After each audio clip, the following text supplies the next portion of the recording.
Hey, good evening, everybody. Welcome out to the weekly members webinar. We're happy to have you out. If we're guessing you've been here before. If not, I'm Shade Foray here with Stephen Swenson. We do these webinars every week for members of tax sale support, and we always cover different topics. But sometimes we cover topics that matter to us, or sometimes things that we think are important, and so I don't know. I mean, I guess we're pretty used to holding these webinars. We've been doing them for many years now, and we're always open to different ideas for topics if anybody has something specifically that they would like us to cover. But for this week, we wanted to talk about something a little different.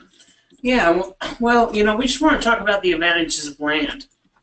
You know, I know we preach about this a lot in regular webinars and as we're going through and talking about things, but really, you know, land for us is just such a great investment, and there's so many different reasons why, and we wanted to go through and talk about those reasons, especially as a state or as an investor investing out of state, investing in different areas.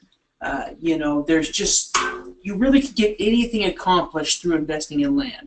You can earn residual income. You can you know, turn around and do quick sales, wholesale. There's just a ton of opportunity. Yeah, in fact, I think that it's almost something where we have to deprogram ourselves to a degree, because there are so many advantages to land over property with improvements when it comes to tax sales. And I think part of our initial reaction to wanting improvements is because of the way that we've always traditionally thought about real estate. And, you know, I think it's hard to get away from that. I think, but the reality of it is, when it comes to the tax sales, most of the people there are trying to go for the same thing oftentimes, which is they're all trying to go for a couple of the properties that have improvements, and they, you know, basically ignore much of the raw land that's out there. So there's tons of it that is available. It's going to be the most common thing that you're going to find in tax sales. You know, it's the most common thing to go to a tax sale is raw land, and so it's plentiful. Basically, there's a ton of it out there. It's overlooked. Yeah, and there's almost no risk.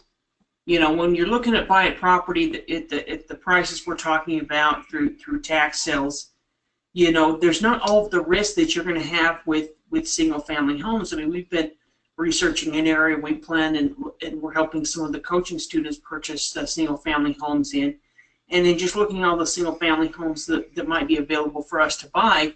Each one of them has, you know, all of these unknowns, and even if we get you know, somebody good to go out to check out these properties and see what the outside is and see if we can peek inside and get any type of an idea, we're still limited to what knowledge we're doing before we purchase it. When we're talking about raw land, you know, we don't need to go out there and look at the site on person in most situations. You know, just like Shade said, there's so much of this land available, and it's also overlooked and underpriced, which means that we're going to be picking it up for, you know, literally the lowest possible price, and we're not going to be competing against these other type of properties. And dollar for dollar, you're going to make more money off of investing in land than you will with single-family homes in most cases. Yeah, in fact, really, we could have done an entire slide on each one of these bullet points, just because of what an impact it makes and how important it is. I mean, things like saying it's easier to buy and sell just really don't get across all of the things that make it that much easier. But a really simple example to point out to people is buying property with improvements versus raw land sight unseen. It's obviously much easier to buy raw land if you're not worried about the condition of improvements and things like that. It's much easier to buy as an out-of-state investor, and you know, I think on the flip side of that, it's difficult to buy property with improvements being an out-of-state investor. there are more challenges to that because you need to find out more things about the property in order to make a good decision. It's also generally more expensive. The properties with improvements generally are going to cost you more money, so you can get into property, just raw land, cheaper than you can with most property with improvements. And those properties with improvements are risky. That's the crazy part about it, is that you're buying them at a higher price, and you could be committing yourself to more money because maybe they need more work than what you're able to estimate or guess when you buy it. It's not uncommon at all to buy something and for it to need lots of work. Yeah, and it's just taking that risk out of the equation. It also makes it easy to sell. It makes it easy to wholesale. And when we're talking about these type of properties, you're just looking to pick them up and flip them, or sell or finance them, or lease them out. There's just so many options that there's just as many options as there is, almost with structured properties. Yet it eliminates all of the risk. We were able to get this real estate at such a lower price. We've showed different examples in the past where we've purchased, and we'll probably have some tonight, where we've purchased building lots for anywhere between $200 to $500 a piece. Even in some of the auctions, in Florida, we see great pieces of land. There's just all across the country where the land portions are overlooked, and that's really a good place for investors to get started, especially if you're new. Yeah. Especially if you're not a seasoned real estate investor or seasoned tax sale investor. Why not start out with something that takes it's a lot less complicated? Yeah, I think the reality of it is that for those that are getting started, it certainly makes it much easier to do than if you're trying to nail that perfect property or that nice property with improvements. And that's partly because of the nature of tax sales and the way they work and how things end up redeeming most of the time. I think we all understand that the majority of property doesn't go to a tax sale. It usually gets paid off before it ever gets there. And that's part of the reason why property with improvements oftentimes doesn't go to the tax sale, is because people don't want to lose property to delinquent taxes. And so it's not to say it doesn't happen, because it does happen sometimes, and oftentimes weird circumstances might be surrounding it, but it's far more likely to have a piece of raw land that doesn't get the taxes paid on it, and that somebody essentially forgets about or walks away from or whatever, than it is for that to happen on something like with improvements that somebody owes money on. Yeah, well, and also you're not going to usually have the same type of liens or mortgages or different types of clouds on the title with raw land than you will with a home. People aren't as often using that land as collateral to get loans or for whatever reasons, and a lot of times you're not going to get people that are using that piece of land to try to seize or get money from somebody. So they're not going to be on judgments. There's not going to be the same type of deed history that you may find in another type of property. Yeah, it is. There's so many aspects of it that make it easier, I think, than the property with improvements. I think by virtue of spending less, you are basically reducing your overall risk. But what we're really talking about here is the cheapest real estate in America. Hands down, there's no cheaper way to buy it than this, and the cheapest type you're going to find there is raw land. And we get this opportunity there because we're talking about property that has there's nobody there that has a personal interest in the property, and basically what we can pick it up for is the absolute bare minimum of what's owed on the property, and in some cases, even less than that. We can even pick up some of this land for less than what's owed in some cases, because it's been sitting on the books for a while. So there's chances to buy some of this stuff sometimes for less than 10%. You can sometimes pick it up for less than 5% of what's owed, depending on what it is. There's just so much opportunity out there. There's so much more of it out there for people to buy. Well, and let's say we're looking at two properties in the same auction. One's a $100,000 home and one's a $100,000 piece of commercial land or something. That home, let's say it was a competitive auction, could get bid up to $40,000. Well, that land may only get bid up to $5,000 or $10,000, and you're dollar for dollar, you're Yeah, you're able to get a lot more. Yeah, you're getting a ton more for the bang of your buck, and you're picking it up for a lot less than you would be because the competition is going to be less. Yeah, yeah. There's definitely much less competition, direct competition that's out there trying to get it. It also makes land more likely to end up on over-the-counter lists, which are great and nice to be able to use. Which, I mean, sometimes you'll find property with improvements on over-the-counter lists, but it's nothing close to what you'll find generally with the raw land. And so there are lots of different ways that you can buy, and we love the over-the-counter opportunities as well, just because they don't have that time frame. They're basically the stuff that's already been overlooked, and that's really where some of the best opportunities are at. And so, we're going to talk about raw land. We're going to talk about what exactly is it that we are looking for with land, what's important to us, because it's really not just every piece of land. I mean, certainly all of it is cheap, but we tend to like certain types of properties. Oh, absolutely. I mean, when we're looking at property, we're going to be, evaluating each piece. And if it doesn't fit the criteria that we're looking for, then we're just going to move on. Yeah. In fact, there really are a lot of things that that come into play, I think, that we're looking at as a whole with the property. And we should talk about each one of the attributes here just a little bit. We'll go over them, but just briefly here, we're going to talk about size, value, accessibility, zoning, use, and then we'll also talk about the exit strategy. That we basically see with a specific property. So just to start off, when we're talking about size is important on raw land investments for a couple of reasons. The first being that raw land that's too small basically loses use, or the ability to be used for different things the smaller it gets. Yeah, exactly.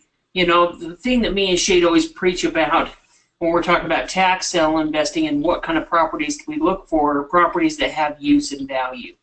And so property size automatically affects that use. And most of the time, you're not going to find usable properties that are less than 0.1 of an acre. In some areas that could be you're not going to find usable properties if they have a certain type of zoning that could be 0.25 of an acre if it was in that particular area. But usually it's something you can kind of get an idea just from the properties around where that property is located. But it's an incredible important thing to look at. Not only is the size going to determine what the land can be used for, but it's also going to have a direct implication to the value as well. Yeah, and I think the reason why it affects the value is because essentially it affects the use. People are only going to pay for something that they can use for something like, let's say, putting a home on it. That's something that would be important to somebody that was going to buy the land if that's what they were buying it for. If we're talking about an adjacent piece of land, well, then maybe somebody would buy that, to increase the overall size of their property. But for the most part, though, we want to identify properties that have significant use and value, meaning that if somebody could, that somebody could build a home on the property if they wanted to. Those are going to be the properties that are going to have the best value. Yeah, the last thing we want to buy is a small strip of land between two homes, or some tiny property, or some where the size completely affects the use of it. Yeah, and just in between each one of them we're talking about, I just threw up an example of properties. We're talking about over-the-counter deeds and properties that are out there, and this is an example of one that we would look at and that would be attractive to us, and there would be a lot of reasons why it would be attractive to us. But first off, the size, we could tell by looking at other examples in the area if it's the same size as other lots in the area. And you can see based on just the image alone that roughly it is. It's a standard building lot in the area, which would be perfect for us in terms of what we would like or what we would look for. And if we were using the GSI map, we'd be able to see what all those other lots are as well. And so we'd see that, oh, this lot is similar to all the other lots in the area. It's a buildable lot. In fact, this lot would very well could be what we would call an improved lot, because, or at least semi-improved, meaning does it have the gutter, is the power, the electricity, is all the utilities essentially at the road. Mm-hmm. So they're able to get to them very quickly. And you can see this property is located. You can see there's two real nice homes right there in a growing community on a golf course. And you're talking about picking up a property for less than $1,000 that has a value, probably assessed value of $8,000, could easily be worth $10,000 to $20,000. Yeah. And so when we're talking about this, you're not trying to sell it for $20,000. In most cases, if you're looking to wholesale this, you're looking to turn around and sell it. But if you turn around and sold it for $4,000, mm-hmm. You've just made a $3,200 profit on an investment that really it may only take you a number of hours to buy it, to sell it. Yeah, I mean, what's crazy to think about is that it's sitting on the books right now, and basically the price to buy it is about $772 roughly. And there's so much property out there that is like this, okay? Great properties, great investments, things that you can pick up for less than $1,000. Sometimes in a lot of cases, the stuff we're looking at, it can be less than $500. Like Steve mentioned before, we picked up lots of property where we had paid very little for it, and I love it. I love being able to pick up property for a low price, and part of the reason for that is because of property value. There's only so much real estate out there, and all of it holds a certain degree of value. But if we can pay a low price on it, it doesn't mean that it's worth less. Basically, just means we've got the best way to buy it. And we can pick up property. We're talking about being able to pick up property for as little as 5 or 10% of what it's worth. So the value obviously is something that we pay attention to a lot when it comes to properties, because we don't want to pay much for them. We basically want to buy these things for as little as possible. Yeah, definitely. I mean, property value is going to have it's going to be a big determining factor in that as well. The first thing we're going to be looking at is the assessed value versus the estimated value, or what we believe the property will actually sell for. In fact, I was looking at some properties earlier this week that were, these were deeds about $200 to $300, but they were on lots that were only valued at about $2,000 assessed value. Mm-hmm. Well, in looking into from there, well, the $2,000 assessed, that's not a huge amount of an assessed value. So you can go and look and see, well, what kind of property is selling for in the area. And so if we see that the similar building lots are selling for, 4 or 5, the very cheapest ones are offered for $4 or $5 grand, we can see kind of, well, that, even though the assessed value is $2,000, this property, we're still only paying 10 cents on the dollar for it anyway. But pick it up for $200. Yeah, and Steve mentioned something that we do in the process that I guess we kind of leave out here, but we will research what is for sale in an area. In other words, simple research, okay, using things like some websites that people talk about later on in this. But what we're looking for is basically what type of real estate is for sale in the area and what the prices are. And so let's say that we're looking to buy raw land. Well, we want to see what raw land is for sale in the area and how much it's selling for, so that we can get some type of gauge on what the raw land sells for versus what the assessed value is.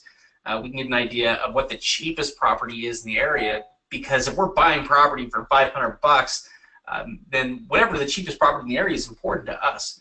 Because, yeah, like Steve mentioned, if the cheapest stuff we see is for $4,000 or $5,000, and we can pick up property there for $600, $700, then we know there's a good profit margin there. Yeah, we can always beat the competition's price.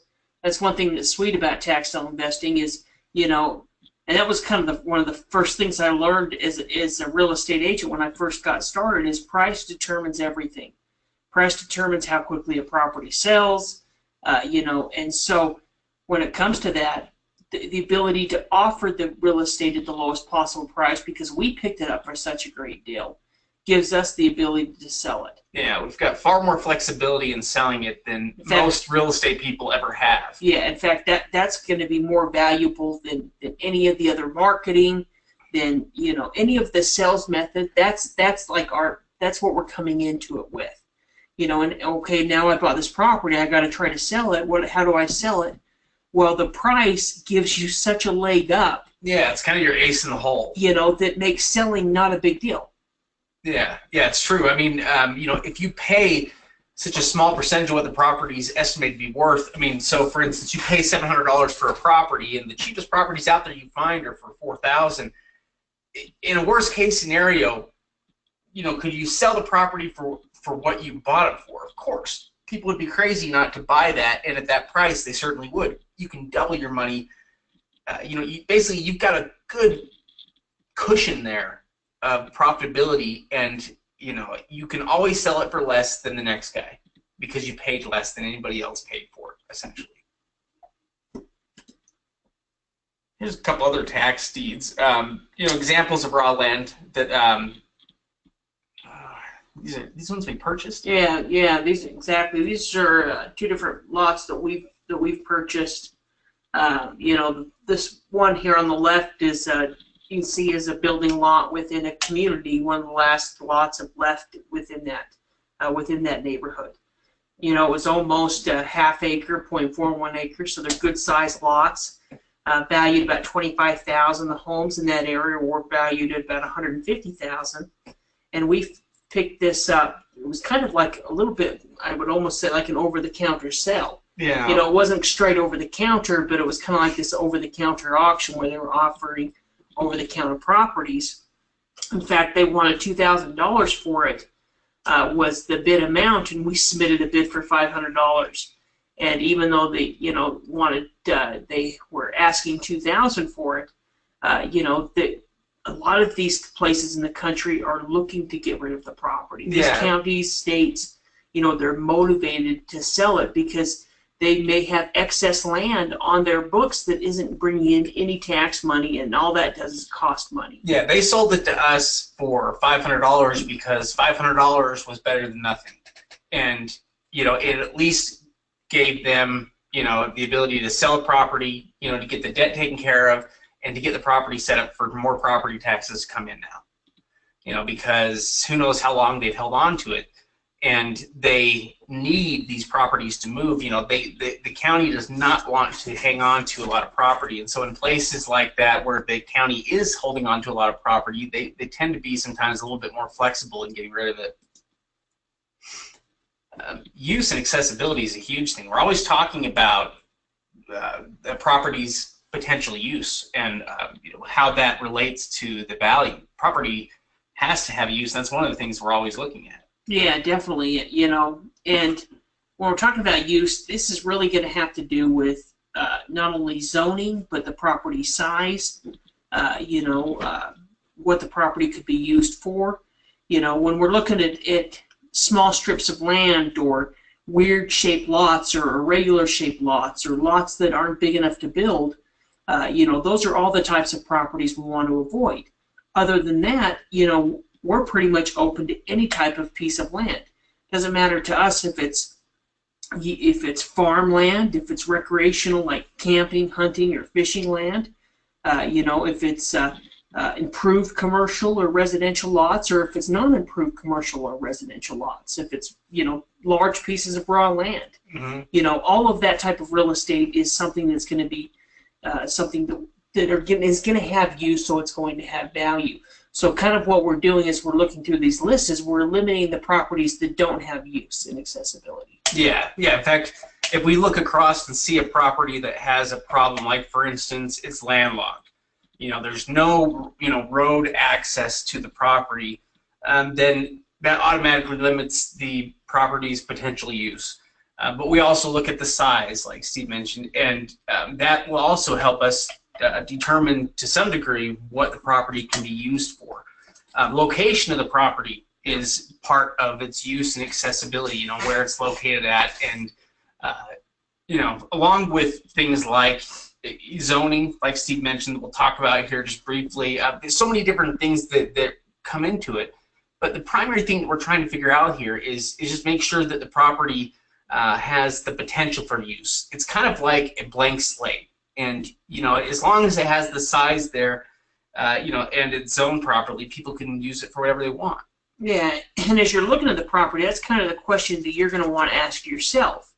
What could this be used for? So if we're looking at a 10-acre parcel of land, and let's say it's, within town limits, maybe it's a 10-acre parcel of land that's selling to one person, they're building a home, but maybe it could also be a 10-acre parcel of land that's subdivided and made into building lots, and that, now you've got additional uses for those properties. That's going to affect the value. If this property was bumped up to another neighborhood, that might just be a straight extension into a new into a new street on that neighborhood. Yeah, in fact, you could almost say that as the size of property increases, so does its potential use. Really, I think the bigger it gets, the more potential uses it could have, and therefore, I think the greater the value is on the property.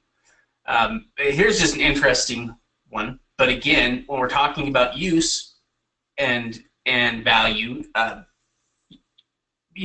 think a piece of property that might otherwise not really have any use suddenly has use when it's utilized like this for something like a billboard. And we've actually found some billboards that are for sale. Yeah, in fact, we're going to be most likely picking up these billboards that we found pretty quick this week. Just because of the opportunity to automatically have a residual income.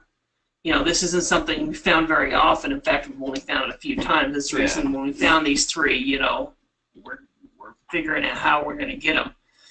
But essentially, this is a residual income. Automatically, something like this, you could put the billboard on there, and automatically this is making you monthly income. Mm-hmm. You're going to be making $500, $600 a month, depending on the area. I mean, billboards can go anywhere from $500 up to thousands and thousands of dollars per month, depending on the area. Mm-hmm. So automatically you have a residual income that's set up, that's taken care of, and that, you're just sitting back and collecting. Yeah. In fact, I think that the idea of the way billboards work, anything that can create residual income, I think, is pretty exciting. We look at zoning on a property to check to see how it's zoned, whether it's zoned for residential or commercial or industrial or agricultural use, because that essentially limits what the property can be used for and who might potentially be interested in buying it. Yeah, definitely. Taking, in addition to that, even recreational. Sometimes there'll be land that's specifically used more like recreational property. And so, zoning is definitely something that we're going to look at. Now, a lot of what we're going to see, the majority is going to be some type of residential land. So if that's a straight-on building lot, or if that's more of a chunk of raw land.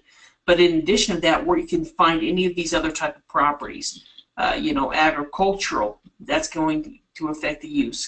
Commercial, industrial, they're all going to be, they're all going to affect the value and the use of the property. Yeah. Now, I think the most common ones that we do run into, though, are pretty much residential, though, and sometimes we see some agricultural, sometimes and some commercial. See, quite a bit of commercial. Really.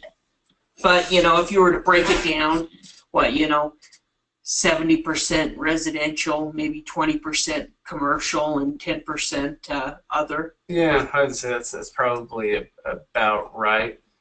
Just another over-the-counter deed, that's sitting on books right now. And what's crazy about these oftentimes is, in this case, the price on it is $1,671, but this is actually a case where the county would accept less.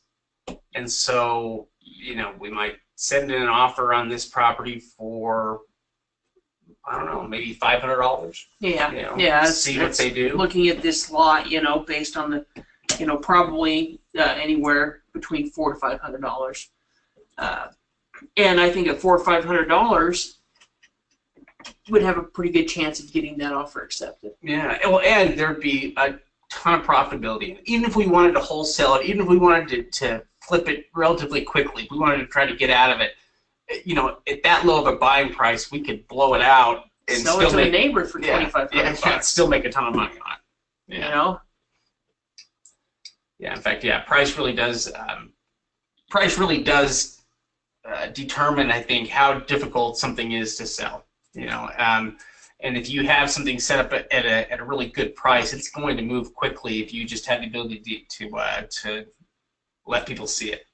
You know, and we'll talk about some of the different things related to the exit strategies here as we move on. But we're going to talk about targeting the right types of land here and some of the different things that matter to us. Yeah, you know, the type of property that we want to target is first going to be improved residential and commercial lots. And what we mean by improved is that the streets are there, you know, the gutters, all of the utilities are essentially there on site already. And so, you know, these are similar to the one that we saw that we purchased for $500 on one of the other slides. You know, that would be considered an improved residential lot because, you know, they had the sidewalks in and all of those type of things. Mm-hmm. The other type are going to be non-improved residential and non-improved commercial land. And so this is usually going to be your larger pieces of land. You know, your lots are going to be, you know, anywhere from, you know, quarter acre to an acre. And usually your non-improved residential land are going to be bigger than that. It could be 1 acre, 2 acres, 3 acres. Also industrial zone land. We already talked about recreational land, and we talked about farmland as well. Yeah, I mean, really, anytime you have large amounts of land, I mean, the bigger the land, the better. Yeah, you know? Exactly. And so I think that's always something to look for. And on the same, you know, on the opposite end of that, you know, the ones you want to avoid are the ones that are too small, the ones that don't have any true value. You know, and when we're talking about value, a true value on the property is what somebody's willing to pay for it.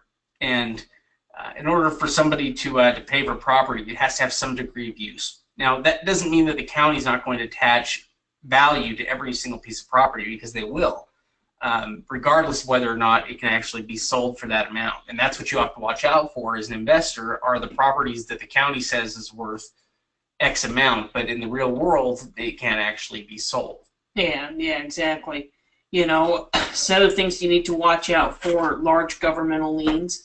Now, when we're talking about lots and things like that, the most common type of lien you could ever get, and really I wouldn't say the only, because I'm sure there's other types, but the most common one that you'd ever see would be something like a mow grass lien. Yeah, some kind of a maintenance type. Yeah, and with that, that's something we can find out very easily through the city, and we can determine from there if it's worth it to buy. So if we're buying a lot for $500 and it's worth 10 grand, but there's a $300 mow fee, well, that it's going to maybe worth it to pay that fee, get everything cleared up, and then, you know, make it easy to sell this property. Yeah. In fact, you know, I think that the majority of the time those things are not going to be a big deal. They could be a big deal to you if you didn't know about them and you bought it, and, you know, if you were surprised by something somehow, then, you know, I think that's a negative. But like Steve said, a lot of times if it's there, it might still be a good investment, even with it being there. But yeah, property that we avoid, land with easements is one of them, and sometimes you'll see things about easements written in portions of the county records sometimes, even as part of the regular records. I've seen counties that have added things about easements when it's a real major easement. Yeah. You know, like if that's mainly what the property is like an easement, like a drain, then sometimes they'll have something written about that up in the heading. They seem like they try to identify those properties to investors, but you still have to do your own research to make sure it's not that type of property. Yeah. Well, and when it comes to easements, there's easements that don't matter, and there's easements that do matter. You know, like Shay talked about, where the property pretty much is the easement. You know, that's what the only use of the property. That's an easement, obviously, we wanted to avoid. Say we're buying a 10-acre parcel or a 20-acre parcel of land, and through part of it there's, you know, a telephone wire, or, you know, power lines or something like that. Well, that's an easement that you know, the property still may have value, use, everything. Yeah. So there's also easements that can have to do with right of way as far as roads. So maybe, you know, your property has a road that goes through it that may give it access to another property owner, and there may be a previous easement on the previous deed that allows the other property owner to drive through the edge of your property or something like that. Yeah, those things are not a problem. Yeah, and those are usually the type of easements you'll have unless the property is used for an easement, like a drainage ditch, like something like that. And usually you can pretty much tell by looking at it. Yeah, you can generally tell as you look at it if it's generally used for something related to the drainage of the property, or if you can see a lot of electrical stuff on it, or something like that that tells you that the property is being used for something specific. You know, environmental issues. You know, again, the only time you're really going to know that would only really be with some type of commercial, you know, piece of property, and it would more like be some type of construction or commercial type property that was vacant land that was, you know, that's going to be very rare property. Yeah, like your old gas station type thing, or you know, or some like type of industrial, you know, industrial lot that had some type of, you know, machinery or something on it that happened, and that's going to be incredibly rare, and that's something pretty easy to find out with the EPA website. You can go up and look up any address. So if, you know, you would really only worry about something like environmental issues, because we're not worried about, you know, the meth house or anything like, we don't. Yeah, that's not an issue for us. We're only talking about something that may affect the land itself. Yeah, like if there was something on the land that you might need to remove in order to do something with the land. You know, yeah, one thing I forgot to add to that is stuff like swampland as well, or you know, let's say that the land is essentially a lot, but the lot is a hill. You know, it's unbuildable. That's going to have to do with the use. And that's the reason we always go back to use and value and look at each property, you know, individually, you know, and using a little bit of common sense as well. Yeah, I think that essentially we want to look for, to make sure that the property is usable, that it's not on some type of a hill, that it's not. Sometimes you can see properties that that are down in areas, not flood basins, you could say, but they're in places that obviously get filled with water at times. Yeah, you know, that is kind of swampland. You know, I mean, it's not really the type of property you're going to put your home on. You know, maybe you go out there and have a campfire or something, but that's the type of property we want to avoid. Yeah, well, and the reason that we talk about it is because you'll come across this kind of stuff the more you start to dig into properties, because it's out there, you know, on the lists. And so, you know, you'll come across it on a regular basis. You know, you'll find different properties that don't really have any value. Now, here's an interesting property that, as a piece of raw land, it would have value to us, because basically it still has use. You can see that, in fact, if we were looking at this piece of property and you could see the other property lines, you would see that a lot of the other properties are somewhat similar to it in terms of the way that this property has an access road and that it sits back behind. And so having that access road means it's not landlocked. It would be big enough for a house. It would be a good piece of property just for those reasons alone. You know, it has its own access, you know, so it's not landlocked, and it you know, could be used for a house, and the value's not bad. The price on it was next to nothing. I think when they bought it, they bought it just did they buy it over the counter? Yeah, it's $36 actually. Yeah. But you know, with this particular property, you know, just recommended, you know, how to sell this. Well, you know, the first thing we do is, you know, create a letter and send it out to the surrounding neighbors. And so that's what he did. You know, the neighbor gave him an offer, and he sold the property.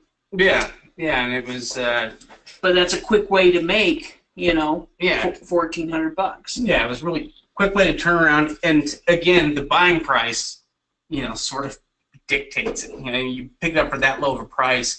We talked a little bit already about some of the over-the-counter opportunities and just how they become a part of this, but also the exit strategies. You know, which we're starting to bring up here right now and talk about some of the different ways that you can sell the property. And again, raw land is going to be easier to sell because I think it's easier for people to buy. There's more potential uses. It's generally less expensive. But there's a lot of things you can do as the investor to sell it for more money, to create residual income for yourself, regular income. There are so many different ways that you can get rid of property now, and so many different things you can employ to get exposure. I mean, it's crazy the amount of exposure you can get now compared to 20 years ago. Oh, definitely. So some of the different things that you can employ, different strategies for selling land. You could use things like the for sale sign, and we'll talk about each one of them for as much time as we've got. We're going to talk about like a mail campaign, like Steve brought up just a minute ago, with contacting some of the neighbors. Seller financing is a big one. Seller financing, you could do that with every single piece of property, and it would be a great way to make additional money and to create residual income. But you've also got all the social media sites, auction sites, classified sites. You've got real estate agents. You could sell or even try to target investors specifically. So you can sell to an investor, maybe try to set up a repeat customer, somebody you could sell more than one property to. Basically by wholesaling it off to somebody. There's a lot of different ways that you can monetize the real estate once you've acquired it. Yeah, and the key for us is price. We purchased it for such a low price that it makes all of these extra strategies that much more easy to implement. Yeah, and if you're not hung up on selling it for a set amount, meaning that you buy it for a set amount, and just because the value says it's worth X amount, you think you have to get at least this much, and that's the only way you'll sell it. I think you're going to be more successful if you're flexible going into that and looking at what kind of interest you get in the property, and basically being content to just make a profit on it. Yeah, exactly. And to value how much time you put into it. I mean, if you put, maybe by the time you researched and actually sent in the paperwork and did all the work, maybe you have 5 or 10 hours into the property, but you were able to make a $4,000 profit on it. Mm-hmm. What are you making an hour? And really that's one of the ways you can also kind of value, or you can price out a property, is based on how much time you think you got into it. You can give yourself an hourly rate basically and say, okay, I am an expert here. I'm going to pay myself $200 an hour. Or $100, whatever you want to pay yourself, basically. It could be $500 an hour. Yeah, it might be $500 an hour. I mean, it may take a lot more time as you're researching to find that property, but the actual, amount of buying it and then turn around and sell it, if you can sell it pretty easy, the possibility is I think huge. It's a good idea when you're going into it to. Basically to be flexible on the pricing, and if you buy it for a cheap enough price, then you're going to have a lot of those options available to you. Now, putting up a for sale sign is one of the first things that you'll do once you acquire the property, and really it's one of the more effective ways to sell property, to let locals know, who are going to be the most likely people to buy it, that property is up for sale. The only thing that really will depend from there is the price. Yeah, exactly. You're going to have, the neighborhood, every time that somebody drives by that, essentially it's an advertisement. It's an advertisement for people that live within that area, and a lot of times people that live within the area are the most likely to buy these type of properties, especially when we're looking at offering them for a discount. So, they know what their property is valued. They know what the lots could be valued within that area. Usually most people have a pretty good idea of what the real estate market is within their area. And so as they're driving past there, especially, they may just be motivated only by price. They see that lot, hey, that lot that's three doors down from us, well, they've listed it for $4,000. And I know that lot's worth 10, 15, and so automatically it becomes an investment for them. And in that type of scenario, you could do a wholesale deal. You could even do some type of seller financing deal. Yeah, in fact, if you were to add seller financing, because a lot of times you'll combine some of the different exit strategies and sales methods. But if you combine it with something like offering seller financing on a property, the seller financing gives you the ability to sell the property for a higher amount, okay? Because you're financing part of it, and that basically means there's less capital that somebody has to come up with out of pocket in order to buy the property. So it'll increase the amount that you can sell it for in terms of the sales price, which will also expand the number of potential buyers that you have, because it means it becomes more affordable to more people.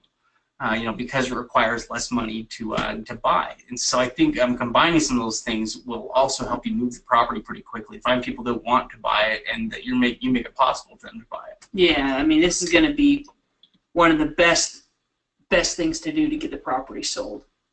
Yeah, and I think that things like seller financing are only becoming more and more necessary, and are only becoming more popular. Okay, because more and more people are looking for alternatives to traditional financing. Okay, they're going to be looking for things like that, and they'll jump on the chance when they can find it. This is another great lot that we purchased. You can see some of the homes, all within the area for $500. Essentially worth about 20 grand. The mail campaigns are a simple way that you can get in contact with a lot of people. It doesn't take a lot of time. You essentially can send out some form letters to some of the neighbors in the area. Maybe you print up 10 form letters that you send out to 10 of the neighbors in the area, letting them know that you've got a specific property for sale. It doesn't cost a ton of money, but you're also kind of personally notifying each one of the people there that you have that property. And sometimes it's just a common courtesy to offer it to those people first before you put it out on the open market. Yeah. In fact, some things you can do, some little tips is to let the people know that you're going to, that you'll be putting a for sale sign up within a couple of weeks and putting it on the market. Yeah, it's almost like you're giving them the next 2 weeks to decide to purchase it before you put it on the market at a higher price. Yeah, you can basically tell them that you're wanting to put it on that market for a higher price and what they can get it for, so they know they've got a window of time where they can purchase it for that price.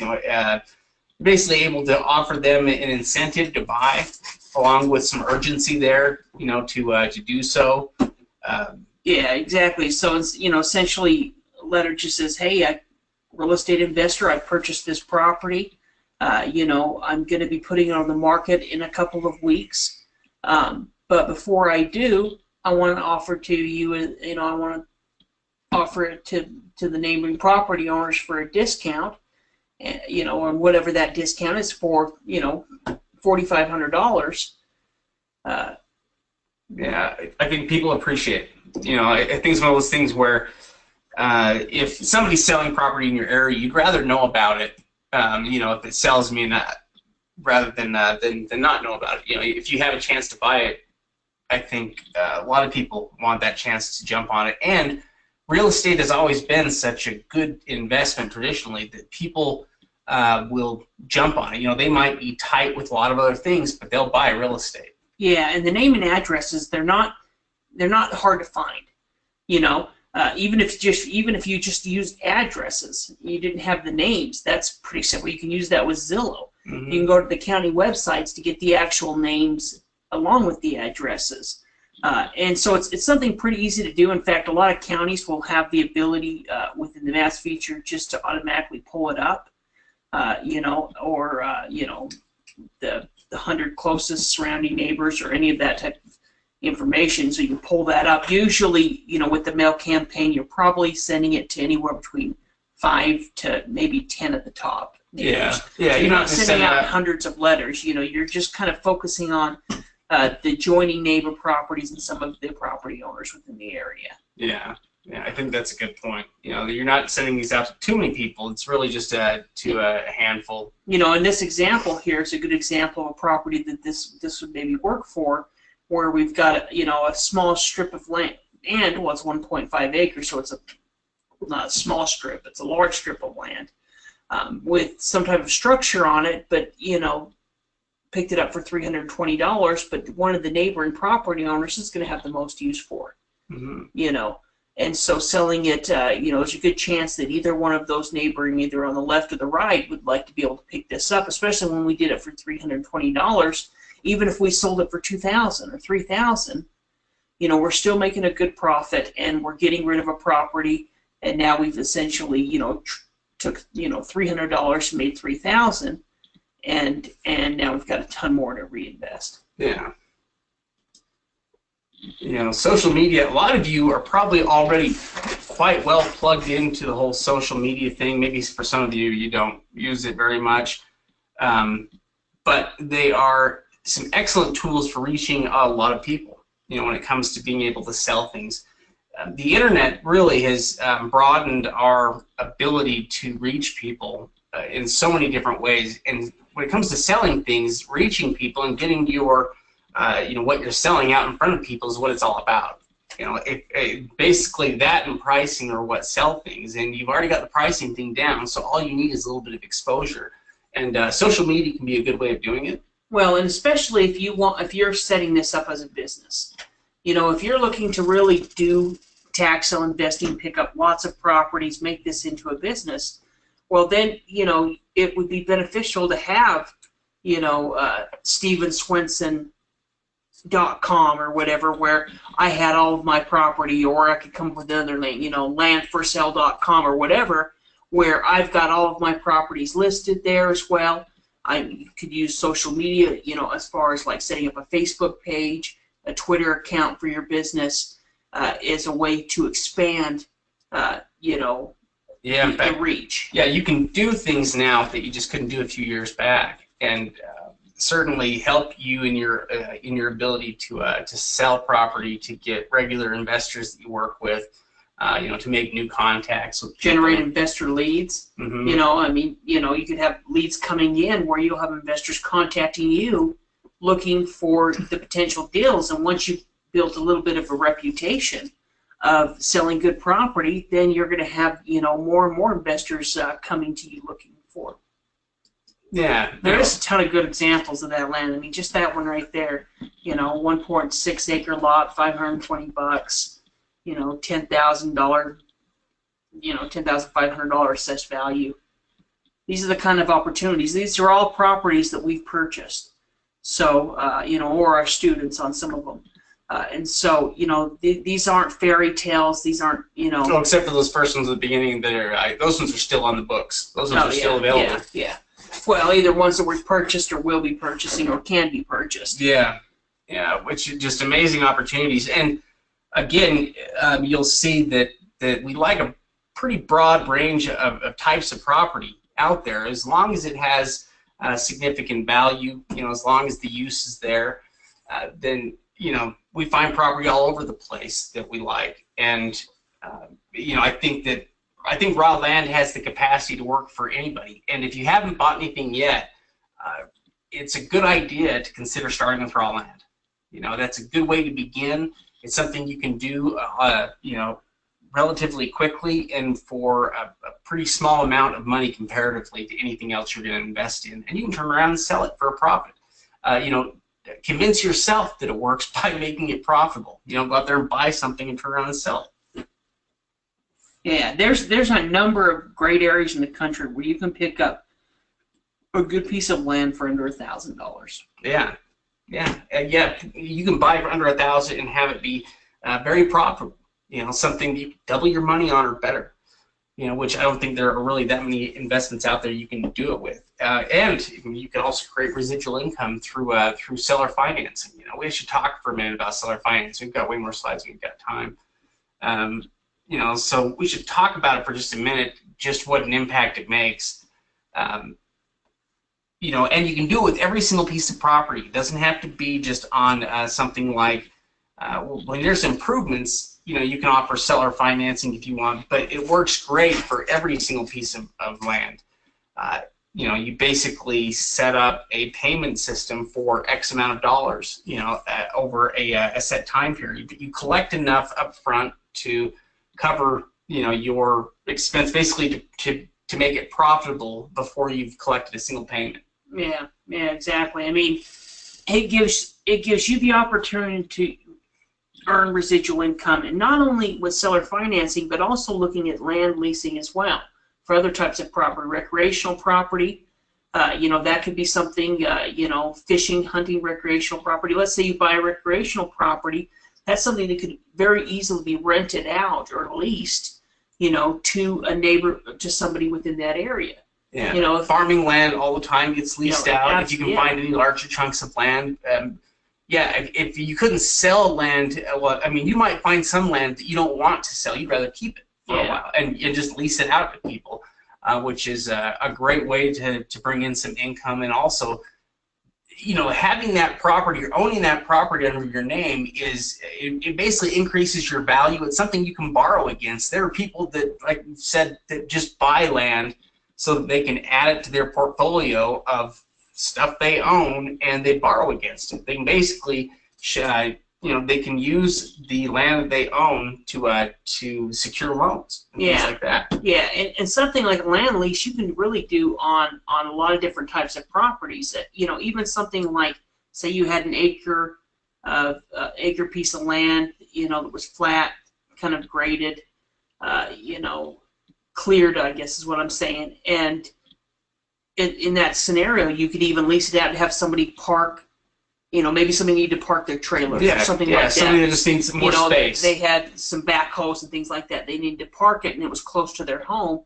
Who's to say that they wouldn't want to lease that out? A good chance they would, especially if it wasn't costing them an arm and a leg, and even if you were making good profit. So maybe they're leasing it out for, $200 a month, but you only paid $500 for it.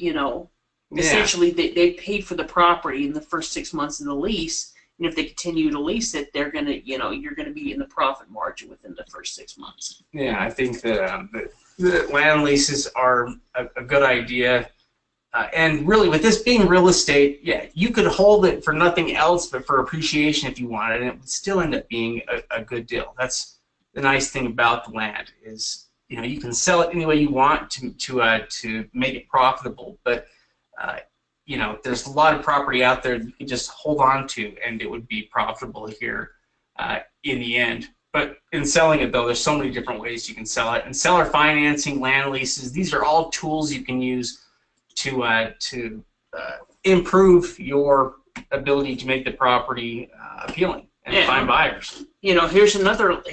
This would, an example of an unapproved residential land. This is a piece of land we bought, 2.4 acres. You can see that there's a road that goes on either side, or about 2/3 of it essentially. So there's road access from multiple locations. We bought it for $400, valued at about 10 grand. Market value was anywhere from 10 to 20. And so, this type of property you could easily sell to any one of these property neighbors. You could sell it to somebody who wants to buy it, to put their own home on there as well. But either way, you're looking at, multiple properties that we've shown you tonight that we're picking up for 5, 6, 7, maybe 10 cents on the dollar, sometimes even lower than that. Yeah, and when you have those kinds of margins, I think the options for selling it are just wide open. And if the market was going up within this particular area, we talk about hold for appreciation, even though most of us never do that. If the property in that area is going up, 5 or 10 cents, 5% per year, sometimes we're even seeing increases higher than that, and you're only paying, $40 in taxes a year on it. Well, you're making money just by sitting on the property. Yeah. In fact, all this stuff, you're buying it at such a discount, and at the same time, you can make money on it just by holding on to it, and you can make money on it through things like seller financing or leasing, property. There's a lot of ways that you can monetize it on both a monthly basis and an annual basis. Yeah, and a good portion of it, a lot of times you're going to be wholesaling it as well. where you're just selling it for a discount to get rid of it quick. You know, that's kind of our idea with most land pieces.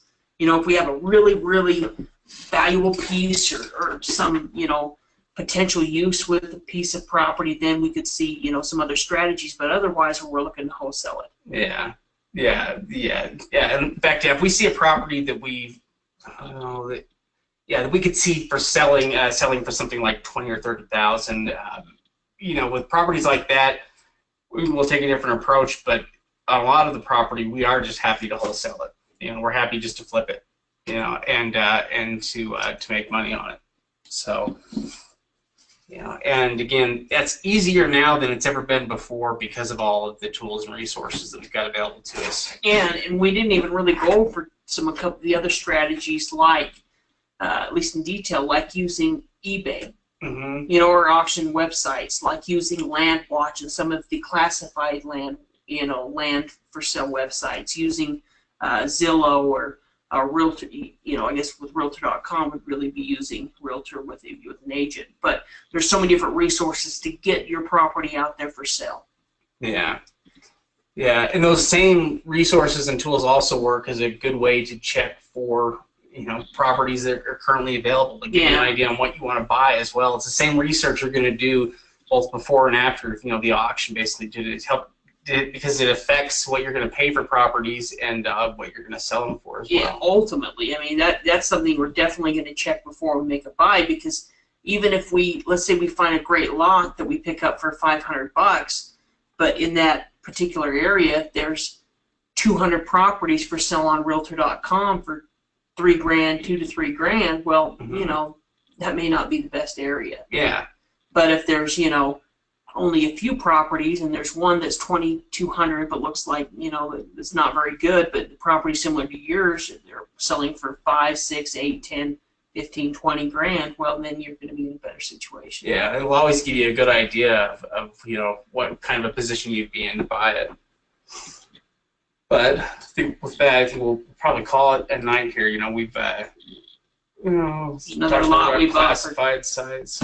Yeah, classified websites, Craigslist, you know, TV, radio station resources. You know, here's another lot we bought for $220. So you can see that, you know, they start out from $220 and you know, go up to about $1,000. Yeah. So hey, again, thank you for joining us, and we really do appreciate having you here.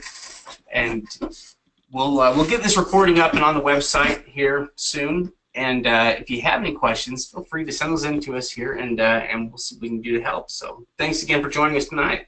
Have a great week. We'll see everybody later.